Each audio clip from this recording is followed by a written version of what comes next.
Hey guys, welcome back to the channel. We're so glad you're back with us for another daily Bible reading. We hope you're having a blessed day wherever and whenever you are. And today we're going to continue our journey through the Bible in 60 days. It's an awesome family plan, or even a plan to get your children to read, to get started and just get a good taste of the Bible. It kind of summarizes the Bible in just 60 days, and it's a good way to get started. So we're going to continue, and if you want to find this plan or other plans like it, make sure you go to the website questionsgod.com. That's questionsgod.com. And Ian's going to read today. Today we're in Numbers. I believe this is another new book. We're done with our Exodus reading, and we're going to jump right into Numbers. We're going to continue with the story of Moses. Today's kind of a cool day, kind of the title of the summary of this little reading. It's Moses loses his cool, but this is the part where Moses splits the rock and the water comes out and all that kind of cool stuff. And what's unique about this is I was literally just watching a video the other day on YouTube about how they believe they found the rock that Moses split in half with his staff. They believe they found it in Saudi Arabia. And the reason they can say they think this is the rock is, one, it's split. There's no other natural occurrence that could split a rock like that. But number two, they actually found erosion, water erosion, and the amount of rain that happens in a year is so insignificant that there's no way it could have caused that type of erosion. Also, the general, where they believe the location, based on biblical evidence, they believe that this is where this rock could have been. So I'm sure you can find that somewhere. I just saw a video, really fascinating stuff. There's plenty of archaeological evidence that supports the Bible. Don't let anybody tell you otherwise. We are going to jump right into God's Word. We're going to do Moses, and it's going to be Numbers chapter 20, verses 1 through 29, if you want to follow along. And Ian is going to go ahead and start now. In the first month, the whole Israelite community arrived at the desert of Zin, and they stayed at Kadesh. There, Miriam died and was buried. Now there was no water for community, and the people gathered in opposition to Moses and Aaron.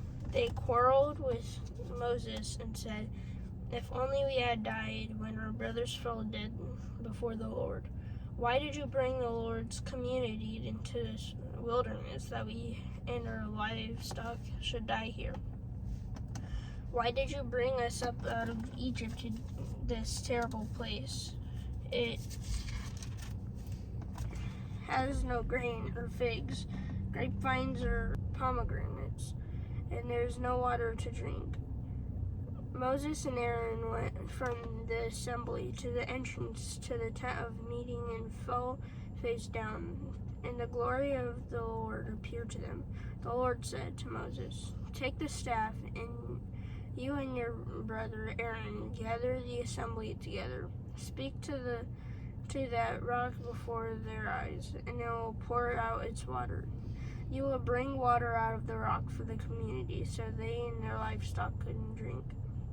So Moses took out the staff from the Lord's presence, just as he commanded him.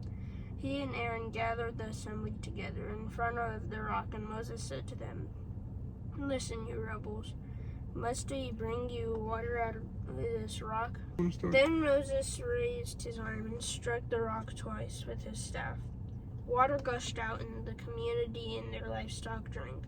But the Lord said to Moses and Aaron, "Because you did not trust in me enough to honor me as holy in the sight of the Israelites, you will not bring this community into the land I give them."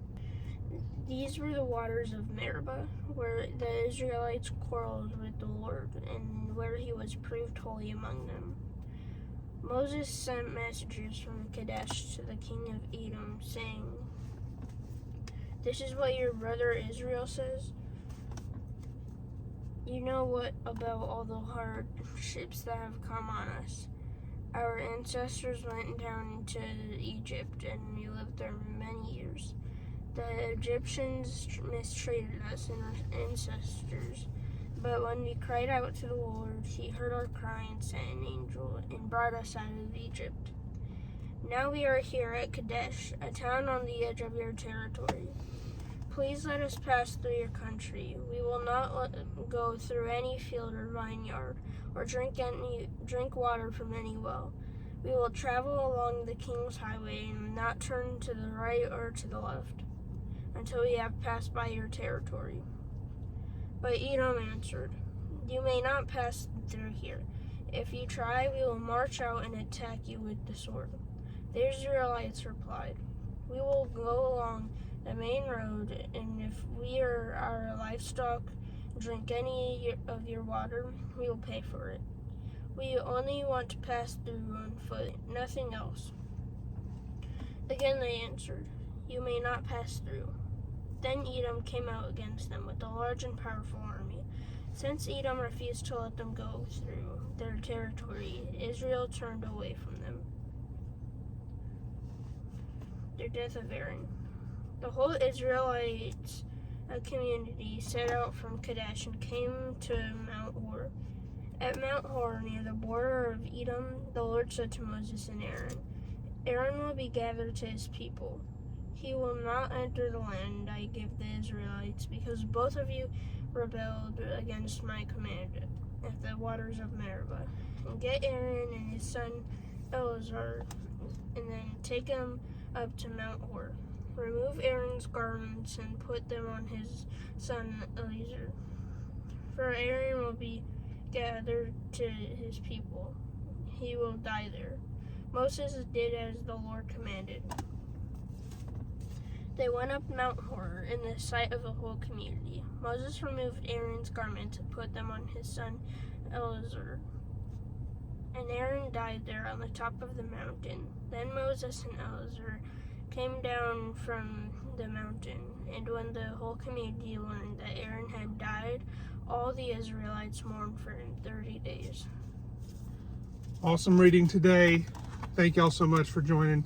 If you stayed with us through the whole thing, go ahead and let us know by a comment down below. Or if you just came in and decided to just see what the reading was and decided, well, we'll do it later. You know, we're not here. You don't have to follow us. We're just here to encourage you to do it on your own. And we're thankful if you did watch it with us or read along with us. So more reading coming. We try to do our best in bringing you daily videos, Monday through Friday as our Bible reading. We try to do some fun family videos on the weekends.